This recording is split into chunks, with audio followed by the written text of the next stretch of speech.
మనసంతా నువ్వే, సో మా మనసంతా మీరే. మరి మీ మనసులో ఉన్న ఆ హీరో ఎవరు? అలా ఏం లేదండి, అలా చెప్పాలంటే శివుడువే నాకన్ని. ఓకే, శివయ్య. శివయ్య, అవును, నా మనసంతా శివయ్య. అవునవును, మా అందరి మనసంతా మీరే అయితే మీ మనసులో ఆ శివయ్య ఉన్నాడు. ఓకే, ఆ శివయ్య కాకుండా ఇంకెవరైనా? అలా ఏం లేదు ఆ మనసులో, ఇప్పటిదాకా ఎవరు లేరు. నిజం చెప్పాలి, నిజం చెప్తున్నా. నా పీపుల్ ముందు, నా ఆడియన్స్ ముందు నేను అబద్ధం చెప్పాల్సిన అవసరం లేదు కదా. ఎందుకు మేడం ఆ లవ్ పైన మీకున్న ఒపీనియన్? యాక్చువల్లీ నాకు తప్పుగా ఏం ఒపీనియన్ లేదు, బట్ లవ్ అంటేది అందరికి luck. Actually it's a luck. Love అంటేనే ఒక లక్. మంచిగా వెళ్తుంది, మంచిగా ఒక లవ్ దొరికిందంటే అందరికి అలా దొరకదు కదా, వచ్చిన వాళ్ళకి మంచిది. బట్ అలాంటి లక్ అందరికి రాదు అనేది నా ఒపీనియన్. సో అంటే ఈ జర్నీలో ఎప్పుడు మీకు అలాంటి వ్యక్తి దొరకలేదా?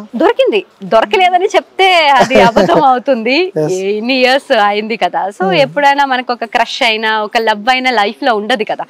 సో అలా ఉండేది అందరు అమ్మాయిలాగా ఆ ఒక టైంలో ఉండేది. బట్ మిస్అండర్స్టాండింగ్స్ అలాంటి ప్రాబ్లమ్స్ ఉండేది కదా ఎప్పుడు. సో దాని వల్ల బ్రేకప్స్ అదన్నీ అయ్యేది. బ్రేకప్ అయిపోయింది అంటే దానిపైన ఇప్పుడు మీకున్న ప్రెజెంట్ ఒపీనియన్ ఏంటి? లవ్ మీద అలా బ్రేకప్ అయిందని నాకు లవ్ మీద ఏం బ్యాడ్ ఒపీనియన్ లేదు. నాకేదో అలా జరిగింది అందే, అందరికి అలా కాదు కదా. Love is a very pure thing అంతే. ఓకే, గుర్తుందా మేడం ఆ మెమరీస్? గుర్తున్నాయా మీకు? ఇంకా ఉండదు కదా, ఏదైనా ఒక మెమరీ షేర్ చేసుకోరా? ఎందుకంటే మీ ఇంట్రెస్ట్ నేను చూసా, బట్ కొన్ని అన్ని రొటీన్ గా మీ లైఫ్ జర్నీ అవన్నీ ఉన్నాయి కాబట్టి, సో మీ డీప్ గా మీ లైఫ్ లోకి వెళ్దాం అనుకుంటున్నా నేను. సో అందుకోసమే ఏదన్నా మెమరీస్ కొన్ని షేర్ చేసుకుంటారా తనతో ఉన్న మీ మెమరీస్? అదే ఆ పర్సన్ తో, అదే యాక్చువల్లీ చెప్పకూడదు ఎందుకంటే ఆ పర్సన్ కి ఆల్రెడీ మ్యారేజ్ అయిపోయింది. So he's already married. అప్పుడు నేను చెప్పకూడదు కదా, he's happy in his life, నేను నా లైఫ్ లో హ్యాపీగా ఉన్నా. అప్పుడు అలా చెప్పకూడదు కదా. అండ్ ఇప్పుడు అతను కూడా మూవ్ ఆన్ అయ్యారు, అందుకే మ్యారేజ్ చేసుకున్నాను. నేను కూడా మూవ్ ఆన్ అయ్యా. అప్పుడు ఆ మెమరీస్ అన్ని పెట్టుకొని యూజ్ ఏం లేదు కదా. బట్ ఏదైనా మంచి మెమరీసే ఉంది.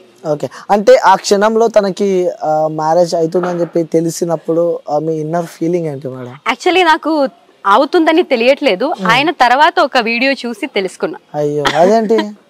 యాక్చువల్లీ కాంటాక్ట్ లేదు కదా, బ్రేకప్ అయిన తర్వాత కాంటాక్ట్స్ అలా ఏం ఉండదు కదా.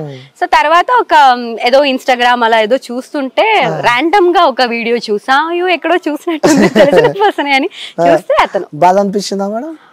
ఏం లేదు, ఐఎమ్ హ్యాపీ ఫర్ హిమ్.